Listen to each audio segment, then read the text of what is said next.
வணக்கங்க. நம்ம என்ன பார்க்க போகிறோம்னு பார்த்தீங்கன்னாக்கா எக் ஃப்ரூட்டுங்க. ஆமாங்க, இங்கே புதுக்கோட்டை ஒரு வேலையாக வந்தோம் இல்லைங்களா, அங்கே நம்ம நண்பருடைய நர்சரியில் இந்த மரம் நடவு பண்ணியிருக்காங்க. எப்படி காய்ச்சிருக்கு பாருங்களேன், அப்படியே சீத்தாப்பழம் மாதிரி காய்ச்சிருக்கு. ஆனால் இது பார்த்தீங்கன்னா முட்டை வடிவில் தாங்க இருக்கும்.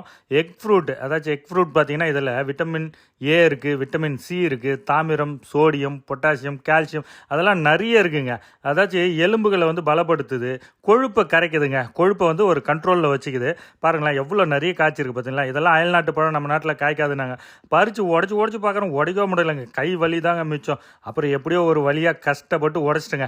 உடச்சி பார்த்தோம்னா எக் ஃப்ரூட் எப்படி இருக்குது பாருங்க. அதாவது வெள்ளைக்கரு அளவுக்கு மஞ்சக்கரு இருக்குங்க. பாருங்களேன் சூப்பராக இருக்குது. அது எப்படி இருக்கும்னாக்கா நம்ம முட்டையோட மஞ்சக்கருவை வேக வச்சு அதில் சக்கரை போட்டு சாப்பிட்டீங்கன்னா எப்படி இருக்குமோ அந்த மாதிரி நல்ல சுவையும் இருக்குங்க.